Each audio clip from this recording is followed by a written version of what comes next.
Hello पिलामाने समस्त ओडिया सार YouTube channel को स्वागत। ये भिडियोटी केवल नवम श्रेणी पिलामानंक अधिकांश पिला मेसेज करते जातीय जीवन प्रबंध उपर भिडियो आने आशा कर समस्त को भल लगे। जदि भल लगी था निश्चित भाव लाइक करेंगे, केमती लगे कमेंट जनइबे आउ चैनल को नुआ आसी सब्सक्राइब करदे। एवं जो मैंने व्हाट्सएप ग्रुप रे जॉइन होना एपर्यंत मो डिस्क्रिप्शन तार लिंक शेयर कर तुम्हें लिंक उपर क्लिक कर जॉइन हो पार। देखिपु पिला माने ये है जातीय जीवन प्रबंध नवम श्रेणीर प्रथम प्रबंध। लेखक होचंती मधुसूदन दास। तो प्रथम पिला माने जानबाक हेबो जातीय जीवन कहले कौन। जातीय जीवन माने हैला देशर लोक माने समस्त को संगे नहीं एकता भाईचारा सम्मिलन राष्ट्र प्रति दायित्वबोध सह काम करिवार जीवन शैली ये है जातीय जीवन। प्रथम जानिबा लेखक परिचय। लेखक होचंती उत्कल गौरव मधुसूदन दास। उत्कल गौरव मधुसूदन दास थिले ओडिया जातीयतार मूर्तिमंत प्रतीक। से थिले आधुनिक ओडिशार नवनिर्माता। एटा मन रखिबा पिला माने ताहाकू आधुनिक ओडिशार नवनिर्माता बोली कुहा जाय। उत्तर हेबो उत्कल गौरव मधुसूदन दास। तांकर प्रत्यक्ष प्रेरणा और नेतृत्व रे उत्कल सम्मिलनी गठित होइथिला। तांकर प्रत्यक्ष प्रेरणा और नेतृत्व रे कौन गठित होइथिला? उत्कल सम्मिलनी केते मसिया 1903 मसीह गठित होता। ये मन रखि प्रश्न आसी था कि उत्कल सम्मिलनी केबे गठित होता? उत्तर हम 1903 मसीह। आउ पे जानवा कथा से उत्कल सम्मिलनी कौन। उत्कल सम्मिलनी कहले कौन? उत्कल सम्मिलनी होउछि ओडिशार एक प्रमुख सामाजिक और सांस्कृतिक आंदोलन जहाँ 1903 मसीह अनुगुल स्थापित होता। यार प्रधान लक्ष्य थिला ओडिया भाषाभाषी जनसमूह को एकत्र करी एक संगठित राज्य गठन करवा। कारण से समय रे ओडिया जनगण विभिन्न प्रांत रे विभक्त थिले। यह सहित ओडिया भाषा साहित्य और संस्कृतिर सुरक्षा और उन्नति मध्य लक्ष्य रखा जाइथिला। उत्कल सम्मिलनीर प्रथम सभापति थिले बारिस्टर मधुसूदन दास, जी ओडिया माटी और जनता पाई अनेक त्याग करथिले। एही आंदोलन फल 1936 मसीह ओडिशा एक स्वतंत्र राज्य भाव परिचित होबारे सफल है। भारत में सर्वप्रथम भाषा को भित्ति कर 1936 मसीहा एप्रिल 1 तारिख में स्वतंत्र उत्कल प्रदेश गठन होबार स्वप्न साकार होता। केते मसीह 1936 एप्रिल 1 तारिख। तेणु पिला प्रत्येक वर्ष एप्रिल 1 तारिख को उत्कल दिवस रूपे पालन करा जाय थाए। ओडिशार माटी मनीष भाषा को से प्राण भरी भल पाउथिले। ओडिशार शिल्प राजनीति शिक्षा इत्यादि क्षेत्र में तांकर भूमिका अत्यंत महत्वपूर्ण। आईन व्यवसाय राजनीति और सांबादिकता प्रत्येक क्षेत्र में से निजर स्वतंत्र परिचय छाड़ी जाइछन्ते। मधुसूदन का समग्र जीवन ओडिशा पई उत्सर्गीकृत। स्वाभिमान सहित किपरि बंचिबाकू हुए ता ओडिया मानकु से शिखाई जाइछन्ते। तांकर कर्ममय जीवन में साहित्य साधना निमित्त से अनेक समय पाई नथिले हैं। निश्चेष्ट ओडिया जाति को उद्बोधन देवा उद्देश्य जो 7 गोटी देशात्मबोधक कविता रचना करथिले ताहा तांको सारस्वत मानसर यथार्थ परिचय प्रदान करिथाए।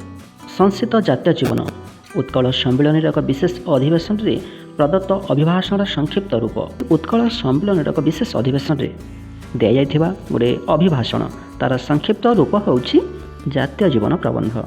जातीय जीवन एवं मानवर व्यक्तिगत जीवन मध्य रही संपर्कर निरूपण जातीय जीवन स्वरूप पराधीन उत्कल मान जातीयतार स्रोत में सामिल होगा निमित्त एथिरे उद्बोधन दिया जाइअछि। क्यों क्यों विषय वर्णित पिला माने एही प्रबंध रे प्रथमटी है जातीय जीवन और व्यक्तिगत जीवन मध्य रही संपर्कर निरूपण। द्वितीय कौन दि जाइछि? जातीय जीवन स्वरूप आम जानिबा। जातीय जीवन काहाकू कहिबा, केमती आम जानिबा कहा पाखे जातीय जीवन अच्छी कहा पाखे नहीं, तार स्वरूप आम भल भाव बुझीपर। तृतीय अच्छी पराधीन उत्कल मान जातीयतार स्रोत में सामिल होगा निमित्त एठारे उद्बोधन दि जाइअछि। पराधीन उत्कल मान उत्कल माने ओडिशावासी जो माने पराधीन थिले माने अन्यर अधीन थिले, अर्थात आम ओडिशा आम उत्कल प्रदेश ओडिशा राज्य गठित होगा पूर्व अनेक भाषाभाषी लोक एठी रहुथिले, तांकर राजत्व चलुथुला। तो सही पराधीन उत्कल मान जातीयतार स्रोत में सामिल होगापाई अर्थात जाति लड़ाई देशपाई लड़ाई निज राज्यपाई लड़ाई गोटे आह्वान दि जाइछि। आंभ मानकर जातीय जीवन अच्छी कि जाति जाति मध्य भाव होगा निमंते जीवन आवश्यक। जाति जाति मध्य भाव होगापाई अर्थात जाति जाति मध्य ठीक संपर्क आने प्रथम कौन आवश्यक जीवनटी आवश्यक आम मान मध्य जो जीवन परिलक्षित हुए ताहा व्यक्तिगत जीवन आम मान पाखे जो जीवन अच्छी ताहा व्यक्तिगत जीवन जीवन क्षणस्थायी ताहा काली समस्या शेष हम आम मान पाखे जो जीवन अच्छी ताकू कौन कह पिला माने व्यक्तिगत जीवन आम मान पाखे जो जीवन परिलक्षित हुए ताहा व्यक्तिगत जीवन सही जीवन कौन क्षणस्थायी क्षणस्थायी क्या कहुए जहाँ अल्प समय पाई किछि क्षण रही क्षणस्थायी ताहा समस्या शेष हम अर्थात आम मरीगले जीवन मध्य सरीगला शरीर अभ्यंतर जो आत्मा विद्यमान ताहा ईश्वर निकट में पहुँच अर्थात आमर आध्यात्मिक विश्वास अच्छी आम अंतर प्रत्येक मानवर शरीर जो आत्मा विद्यमान अच्छी ताहा ईश्वर निकट में पहुँच तेबे पार्थिव जीवन आकर्षण शक्ति अर्थात मोर स्त्री मो अपत्य मो संपत्ति एवं भूत पार्थिव भावगुड़िक मते प्रतिक्षण तल को ओटारू अच्छी एठी देख पार्थिव जीवन आकर्षण शक्ति प्रश्न मध्य आसी थाए पार्थिव जीवन आकर्षण शक्ति गुड़िक कौन पार्थिव जीवन मान सांसारिक जीवन तो से सांसारिक जीवन आकर्षण शक्ति गुड़िक कौन अर्थात सांसारिक जीवन रे क्यों शक्ति गुड़िक तुमको बांधि रखी थाए सांसारिक जीवन को क्यों शक्ति गुड़िक तुमको आकृष्ट करता आकर्षण करे से गुड़िक है मोर स्त्री मो अपत्य मोर संपत्ति भूत पार्थिव अर्थात स्त्री अपत्य मान संतान स्त्री संतान निजर संपत्ति भूत पार्थिव सही भावना गुड़िक मते प्रतिक्षण तल को टाणु अच्छी बोली लेखक कहते स्वर्गीय जीवन आकर्षण शक्ति गुड़िक कौन प्राण परित्राण अनंत विश्राम ये समस्त है स्वर्गीय जीवन आकर्षण शक्ति ये समस्त कौन ऊपर को टाणु अच्छी सर्वदा ऊपर को टाणु अच्छी चतुर्पार्श्व अन्य जाति और समाज विद्यमान अच्छा चतुर्पार्श्व आम चारिपाखे जाति अच्छी समाज मध्य अच्छा से जाति और समाज मान संगे जीवन मेला आलाप करवा आंभ मान गोटे प्रधान कर्म जातीय जीवन प्रतिष्ठित हेले जाति जाति मध्य सद्भाव हेब ये गोटे गुरुत्वपूर्ण कथा जातीय जीवन प्रतिष्ठित हेले जाति जाति मध्य निश्चित भाव में सद्भावना आसब जाति जाति मध्य जो सद्भाव तहिर उच्छेद हेब नाही किंतु व्यक्तिगत सद्भाव चिरस्थायी नुहे ताहा क्षणभंगुर अटे एटा बुझापी आउ थे कहूँ शुण मन देखी जातीय जीवन जदि प्रतिष्ठित होउछे आम मनरे अर्थात आम जाति चिंता कले देश आम राज्य चिंता कले से भावना जदि आम मनरे रखिले तो निश्चित भाव में जाति जाति मध्य सद्भावना आसब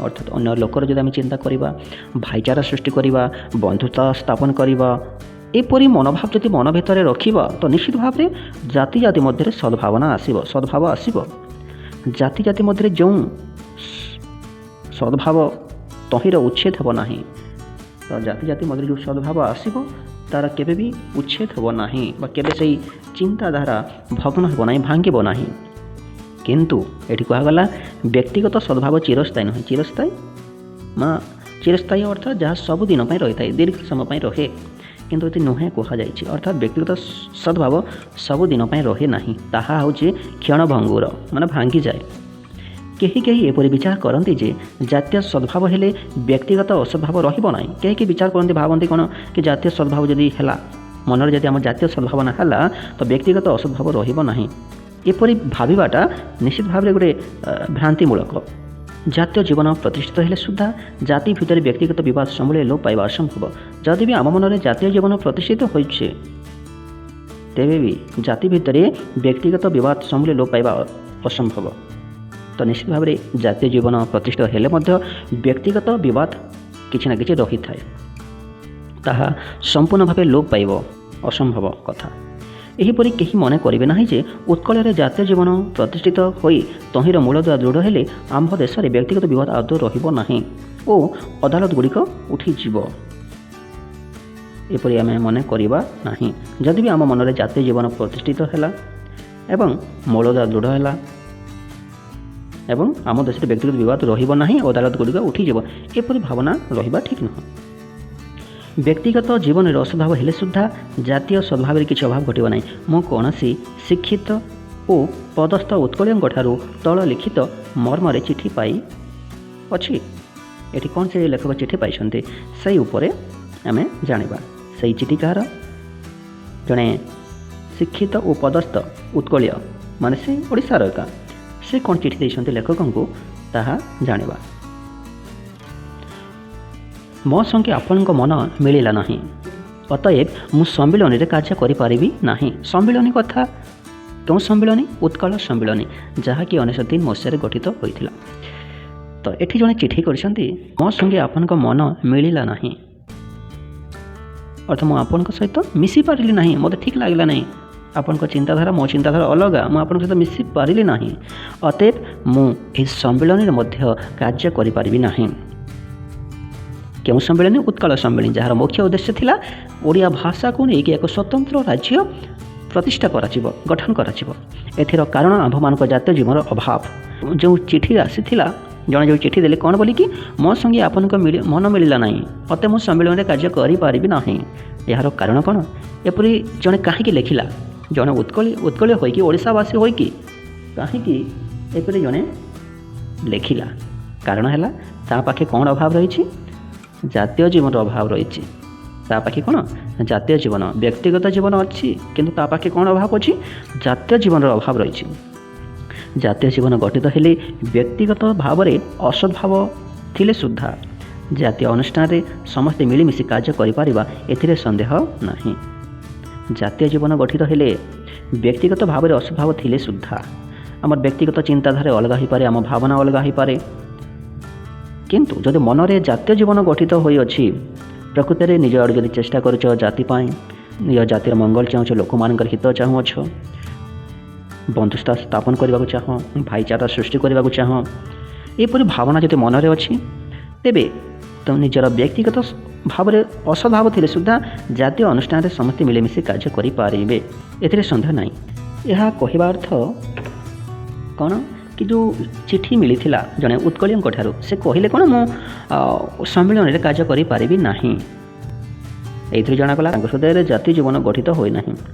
ଯଦି ଗଠିତ ହୋଇଥାନ୍ତା, ତାଙ୍କର ବ୍ୟକ୍ତିଗତ ଅସଦ୍ଭାବ ଥିଲେ ସୁଦ୍ଧା ସେ ମିଶି ପାରିଥାନ୍ତେ ଉତ୍କଳ ସମ୍ମିଳନୀରେ, ତେଣୁ ଏକଥା କୁହାଗଲା। ତ ଏଠାରେ ଆପଣମାନଙ୍କୁ ଗୋଟେ ଉଦାହରଣ ଦେବାକୁ ଇଚ୍ଛା ହେଉଛି। କ'ଣ ସେ ଉଦାହରଣ? ପ୍ରଥମେ ଆକାଶରୁ କ୍ଷୁଦ୍ର ଜଳବିନ୍ଦୁ ପୃଥିବୀ ଉପରେ ପଡ଼େ, ତତ୍ପରେ ଜଳବିନ୍ଦୁଗୁଡ଼ିକ ଏକତ୍ରିତ ହୋଇ ଗୋଟିଏ ଜଳଧାରା ହୋଇ ତଳକୁ ବୋହିଯାଏ। ଏହିପରି କେତେଗୁଡ଼ିଏ ଜଳଧାରା ମିଶି ଗୋଟିଏ ନାଳରେ ପରିଣତ ହୁଏ। ଏହିପରି କେତେଗୁଡ଼ିଏ ନାଳ ନଦୀରେ ପରିଣତ ହୋଇ ତଳକୁ ବୋହିଯାଏ ଓ ଶେଷରେ ସମୁଦ୍ରରେ ଯାଇ ପଡ଼େ। ତ ଆକାଶର ଜଳବିନ୍ଦୁ ତଳେ ପଡ଼ୁଛି, କେଉଁଠି ଧାର ସୃଷ୍ଟି ହେଲା, ନାଳ ସୃଷ୍ଟି ହେଲା, ନଦୀ ହେଲା ଏବଂ ଶେଷରେ ଯାଇକି ସମୁଦ୍ରରେ ପଡ଼ୁଛି। ଆପଣମାନେ ଦେଖନ୍ତୁ, ସବୁ ସ୍ଥଳରେ, ସବୁ ଅବସ୍ଥାରେ ଜଳ ନିଜର ଜାତୀୟ ଗୁଣକୁ ଧାରଣ କରି ଜାତୀୟ ଜୀବନର ଟେକ ରଖିଅଛି। ଜଳ ସବୁ ସ୍ଥାନରେ, ସବୁ ଜାଗାରେ, ସବୁ ସ୍ଥଳରେ ନିଜର ଜାତୀୟ ଜୀବନର ଟେକ ରଖିଅଛି, ଯୁଆଡ଼େ ବି ସେ ଗଲା। ଜଳର ଜାତୀୟ ଗୁଣ ହେଲା ନିମ୍ନ ଗତି। ପ୍ରଶ୍ନ ଆସିଥାଏ, ଜଳର ଜାତୀୟ ଗୁଣ କ'ଣ? ଉତ୍ତର ହେବ ନିମ୍ନ ଗତି। ମନେ ରଖିଦେବ ପିଲାମାନେ। ବିନ୍ଦୁଏ ଜଳରେ ସେହି ଗୁଣ ବିଦ୍ୟମାନ ଓ ମହାସମୁଦ୍ରରେ ମଧ୍ୟ ଜଳ ନିଜର ଜାତୀୟ ଗୁଣକୁ ହରାଇ ପାରି ନାହିଁ। ଆମ୍ଭମାନଙ୍କର ମନେ ରଖିବା ଉଚିତ ଯେ ଆମ୍ଭମାନଙ୍କର ଗୋଟେ ଜାତୀୟ ଜୀବନ ଅଛି। ସବୁ ଅବସ୍ଥାରେ, ସବୁ କାଳରେ, ସବୁ ସ୍ଥାନରେ ଆମ୍ଭେମାନେ ପ୍ରତ୍ୟେକ ଜାତୀୟ ଜୀବନର ଟେକ ରଖି କାର୍ଯ୍ୟ କରିବା ଏକାନ୍ତ ଆବଶ୍ୟକ। ଆମେ ସମସ୍ତେ ପ୍ରତ୍ୟେକ ସ୍ଥାନରେ, ସବୁ କାଳରେ, ସବୁ ଅବସ୍ଥାରେ ଜାତୀୟ ଜୀବନର ଟେକ ରଖି କାର୍ଯ୍ୟ କରିବା ଉଚିତ।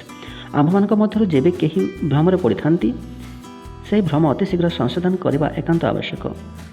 ଯେବେ କେହି ଜଣେ ଓଡ଼ିଆ ଜାତିକୁ ଗାଳି ଦିଏ, ତାହେଲେ ତୁମମାନଙ୍କୁ ରାଗ ହୁଏ କାହିଁକି? କିଏ ଯଦି ତୁମ ଓଡ଼ିଆ ଜାତିକୁ ଗାଳି କଲା, ତ ନିଶ୍ଚିତ ଭାବରେ ତୁମକୁ ରାଗ ହୁଏ। ତାହା କାହିଁକି ହୁଏ ରାଗ? ଏଥିର କାରଣ ନିରୂପଣ କରିବାକୁ ଗଲେ ସ୍ପଷ୍ଟ ଜଣାଯିବ ଯେ ଏହା ଜାତୀୟ ଜୀବନର ଚିହ୍ନ।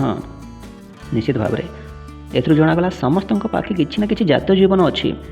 କିଏ ଯଦି ତୁମ ଓଡ଼ିଆ ଜାତିକୁ ଗାଳି କଲା, ନିଶ୍ଚିତ ଭାବରେ ତୁମ ପାଖେ ଜାତୀୟ ଜୀବନ ଅଛି। କିଏ ଯଦି ତୁମ ବିଦ୍ୟାଳୟ ଉପରେ ଖରାପ କଥା କହିଲା, ଗାଳି କଲା, ତୁମକୁ କଷ୍ଟ ହେଉଛି, ଏହାର କାରଣ ତୁମମାନଙ୍କ ପାଖେ ଜାତୀୟ ଜୀବନ ଅଛି। କିଏ ଯଦି ତୁମ ବିଦ୍ୟାଳୟର ଶିକ୍ଷକମାନଙ୍କୁ ଗାଳି କଲା, ତୁମକୁ ଖରାପ ଲାଗିଲା, କଷ୍ଟ ଲାଗୁଛି, ଏଥିର କାରଣ ତୁମମାନଙ୍କ ପାଖେ ଜାତୀୟ ଜୀବନ ଅଛି। ତେଣୁ ଆମେ ନିଶ୍ଚିତ ହେବା କି ଆମ୍ଭମାନଙ୍କ ପାଖେ ଜାତୀୟ ଜୀବନ ରହିଅଛି। ଯେବେ ଜାତୀୟ ଜୀବନ ଚିହ୍ନ ଆମ୍ଭମାନଙ୍କ ମଧ୍ୟରେ ଅଛି, ତେବେ ଆମ୍ଭେମାନେ ପ୍ରତ୍ୟେକ ଯେ କୌଣସି କାର୍ଯ୍ୟ କରୁ, ସେତେବେଳେ ନିଜ ନିଜକୁ ସର୍ବପ୍ରଥମେ ଏହି ପ୍ରଶ୍ନଟି ପଚାରିବା ଆବଶ୍ୟକ। ଯେତେବେଳେ ଆମେ ତ ଜାଣିଗଲେ ଆମମାନଙ୍କ ପାଖେ ଜାତୀୟ ଜୀବନ ଅଛି, ତେଣୁ ଯେକୌଣସି କାର୍ଯ୍ୟ କଲାବେଳେ ନିଜକୁ ଗୋଟେ ପ୍ରଶ୍ନ ପଚାରିବା ଆବଶ୍ୟକ। ସେହି ପ୍ରଶ୍ନଟି ହେଲା, ମୋ କାର୍ଯ୍ୟ ଦ୍ୱାରା ମୋ ଜାତିର ନିନ୍ଦା ହେବ କି ନାହିଁ? ଏ ପ୍ରଶ୍ନଟି ନିଜକୁ ପଚାରିବ। ମୋ କାର୍ଯ୍ୟ ଦ୍ୱାରା ମୋ ଜାତିର ନିନ୍ଦା ହେବ କି ନାହିଁ? ଅର୍ଥାତ୍ ତୁମେ ଯେକୌଣସି ଜାଗାରେ ଗୋଟେ କାର୍ଯ୍ୟ ବି କରୁଛ, ସେ କାର୍ଯ୍ୟ ଦ୍ୱାରା ତୁମ ଜାତିର ନିନ୍ଦା ହେବ କି ନାହିଁ ନିଜକୁ ପଚାରିବାର ଅଛି। ମୁଁ ମିଥ୍ୟାବାଦୀ ହେଲେ କିମ୍ବା ଖୋସାମତ କଲେ ଏହି ନିନ୍ଦାରେ ମୋ ଜାତିରେ ଭାଗୀ ହେବ? ଏହା ପ୍ରତ୍ୟେକ ବ୍ୟକ୍ତିର ବୁଝିବା ଆବଶ୍ୟକ। ଯଦି ତୁମେ ମିଥ୍ୟାବାଦୀ ହେଲ, ଠକିଲ, କାହାକୁ ଖୋସାମତ କଲ, ତେବେ ତୁମ କାର୍ଯ୍ୟରେ ତୁମ ଜାତି ଯଦି ନିନ୍ଦା ପାଉଛି, ବୁଝିବା ଆବଶ୍ୟକ। ମୋତେ ଯେବେ ଜଣେ କୁବାକ୍ୟ କହେ, ଖରାପ କଥା କହେ, ତେବେ ମୁଁ ପ୍ରତି ଉତ୍ତର କଲେ ତଦ୍ୱାରା ମୋ ଜାତିର ଗୌରବ ବୃଦ୍ଧି ହେବ କି ନାହିଁ ତାହା ମଧ୍ୟ ପଚାରିବ। କିଏ ଯଦି ତୁମକୁ ଖରାପ ବାକ୍ୟ କହିଲା, ତା'ର ପ୍ରତ୍ୟୁତ୍ତର କଲେ ତଦ୍ୱାରା ତୁମ ଜାତିର ଗୌରବ ବୃଦ୍ଧି ହେବ କି ନାହିଁ ତାହା ମଧ୍ୟ ବୁଝିବାକୁ ପଡ଼ିବ। ଜାତିର ମୂଲ୍ୟ ବଢ଼ିଲେ ଜାତୀୟ ଲୋକେ ତହିଁର ସୁଫଳ ଭୋଗ କରିବେ, ଏଥିରେ ସନ୍ଦେହ ନାହିଁ। ତୁମ ଜାତିର ଯଦି ମୂଲ୍ୟ ବଢ଼ିଲା, ତୁମ ଜାତିର ଲୋକ ସମସ୍ତେ ତା'ର ମୂଲ୍ୟ ଭୋଗ କରିବେ। ଜାପାନ ଜାତିଙ୍କ ବିଷୟରେ ଆମ୍ଭମାନଙ୍କ ସଭାପତି ମହାଶୟ ତାଙ୍କର ବକ୍ତୃତାରେ କହିଅଛନ୍ତି। ସଭାପତି ମହାଶୟ ତାଙ୍କ ଭାଷଣରେ କହିଲେ କ'ଣ? ଜାପାନ ଜାତିର ଉନ୍ନତିର ମୂଳମନ୍ତ୍ର କ'ଣ? 2 ମାର୍କିଆ ପ୍ରଶ୍ନ ଆସିଥାଏ ଏହା। ଜାପାନ ଜାତିର ଉନ୍ନତିର ମୂଳମନ୍ତ୍ର କ'ଣ? ସଠିକ୍ ଉତ୍ତର ହେବ, ମୋ ପ୍ରାଣ ଯାଉ, ଲକ୍ଷେ ଜାପାନୀଙ୍କ ପ୍ରାଣ ଯାଉ, କିନ୍ତୁ ଜାପାନ ଜାତିର ମାନ ବୃଦ୍ଧି ହେଉ। ଏହି ଭାବ ପ୍ରତ୍ୟେକ ଜାପାନୀଙ୍କ ହୃଦୟରେ ନୃତ୍ୟ କରୁଅଛି। ଏଠି ଦେଖ 2 ମାର୍କିଆ ପ୍ରଶ୍ନ, ଯେ ଜାପାନ ଜାତିର ଉନ୍ନତିର ମୂଳମନ୍ତ୍ର କ'ଣ? ମୋ ପ୍ରାଣ ଯାଉ, ଲକ୍ଷେ ଜାପାନୀଙ୍କ ପ୍ରାଣ ଯାଉ, କିନ୍ତୁ ଜାପାନ ଜାତିର ମାନ ବୃଦ୍ଧି ହେଉ। ଇଏ ହେଲା ଏପରି ଭାବନା ରଖିଥାନ୍ତି ଯା ପ୍ରତ୍ୟେକ ଜାପାନୀ ତାଙ୍କ ହୃଦୟରେ ଏହି ଭାବନାଟି ନୃତ୍ୟ କରୁଅଛି। ଏ ମଧ୍ୟ ପ୍ରଶ୍ନ ଆସିଥାଏ କି କେଉଁ ଭାବ ପ୍ରତ୍ୟେକ ଜାପାନୀଙ୍କ ହୃଦୟରେ ନୃତ୍ୟ କରୁଅଛି? ଏହି ଭାବ ଯୋଗୁଁ ଆଜି ଜାପାନ ଜାତି ପୃଥିବୀରେ ସର୍ବତ୍ର ପୂଜିତ ହେଉଛନ୍ତି। ଏ ମଧ୍ୟ ପ୍ରଶ୍ନ, କେଉଁ ଭାବ ଯୋଗୁଁ ଆଜି ଜାପାନୀ ଜାତି ପୃଥିବୀରେ ସର୍ବତ୍ର ପୂଜିତ ହେଉଛନ୍ତି? କେଉଁ ଭାବ? ମୋ ପ୍ରାଣ ଯାଉ, ଲକ୍ଷେ ଜାପାନୀଙ୍କ ପ୍ରାଣ ଯାଉ, ହେଲେ ଜାପାନ ଜାତିର ମାନ ବୃଦ୍ଧି ହେଉ। ଏ ଭାବନା। ଆଉ କ'ଣ ଅଛି ଦେଖ, ମୁଁ ଦିନେ ମରିବି, ମୁଁ ଆଜି ମଲେ ମୋ ଜାତିର ମାନ ବୃଦ୍ଧି ହେବ, ପୂର୍ବପୁରୁଷଙ୍କର ମାନ ବୃଦ୍ଧି ହେବ ଓ ମୋର ସନ୍ତାନ ସନ୍ତତିମାନଙ୍କର ମାନ ବଢ଼ିବ। ଏହି ଭାବପନ୍ନ ଲୋକଙ୍କୁ ନେଇ ଜାପାନ ଜାତି ଗଠିତ। ଏ ମଧ୍ୟ ପ୍ରଶ୍ନ, କେଉଁ ଭାବପନ୍ନ ଲୋକଙ୍କୁ ନେଇ ଜାପାନ ଜାତି ଗଠିତ? କେଉଁ ଭାବପନ୍ନ ଲୋକ, ମାନେ କିପରି ଭାବନା ଥିବା ଲୋକଙ୍କୁ ନେଇକି ଜାପାନ ଜାତି ଗଠିତ ହୋଇଅଛି? ଉତ୍ତର ହେବ, ମୁଁ ଦିନେ ମରିବି, ମୁଁ ଆଜି ମଲେ ମୋ ଜାତିର ମାନ ବୃଦ୍ଧି ହେବ, ପୂର୍ବପୁରୁଷଙ୍କର ମାନ ବୃଦ୍ଧି ହେବ, ମୋ ସନ୍ତାନ ସନ୍ତତିମାନଙ୍କର ମାନ ବଢ଼ିବ। ଏହିପରି ଭାବ। ଜାତିର ମାନ ବୃଦ୍ଧି ସଙ୍ଗେ ସଙ୍ଗେ ଜଗତର ଚକ୍ଷୁରେ ସେ ଜାତିର ମୂଲ୍ୟ ବଢ଼ୁଅଛି, ଏଥିରେ ସନ୍ଦେହ ନାହିଁ। ଏ ଥିଲା ପିଲାମାନେ ପାର୍ଟ 1 ଭିଡ଼ିଓ। କେମିତି ଲାଗିଲା ଜଣାଇବ। ଯଦି ଭଲ ଲାଗିଥାଏ ନିଶ୍ଚିତ ଭାବେ ଲାଇକ୍ କରିବ। କେମିତି ଲାଗିଲା କମେଣ୍ଟରେ ଜଣାଇବ। ଚ୍ୟାନେଲକୁ ନୂଆ ଆସିଥିଲେ ସବସ୍କ୍ରାଇବ୍ କରିବ। ପୁଣି ଖୁବ୍ ଶୀଘ୍ର ଆଣିବା ପିଲାମାନେ ତୁମମାନଙ୍କ ପାଇଁ ଏହାର ପାର୍ଟ 2 ଭିଡ଼ିଓ। ଆଶା କରୁଛି ସମସ୍ତେ ଏହି ପାର୍ଟ 1 ଭିଡ଼ିଓଟି ବୁଝିପାରିଥିବ। କିଛି ବି ଡାଉଟ୍ ହେଲା ତେବେ କମେଣ୍ଟରେ ଲେଖିବ, ମୁଁ ନିଶ୍ଚିତ ଭାବରେ ରିପ୍ଲାଏ ଦେବି। ଆଉ ପିଲାମାନେ ତୁମମାନଙ୍କ ପାଇଁ ଗୋଟେ ପ୍ରଶ୍ନ ଅଛି। ପ୍ରଶ୍ନଟି ହେଲା, କେତେ ମସିହାରେ ଉତ୍କଳ ସମ୍ମିଳନୀ ଗଠିତ ହୋଇଥିଲା? କେତେ ମସିହାରେ ଉତ୍କଳ ସମ୍ମିଳନୀ ଗଠିତ ହୋଇଥିଲା? ଯେଉଁମାନେ ଜାଣିଛ କମେଣ୍ଟ ବକ୍ସରେ ଉତ୍ତର ଲେଖିବ। ପୁଣି ଦେଖା ହେବା ଏହାର ପାର୍ଟ 2 ଭିଡ଼ିଓରେ, ବହୁତ ଶୀଘ୍ର ଆସିବ। ଭିଡ଼ିଓକୁ ଶେଷ ପର୍ଯ୍ୟନ୍ତ ଦେଖିଥିବାରୁ ସମସ୍ତଙ୍କୁ ବହୁତ ବହୁତ ଧନ୍ୟବାଦ।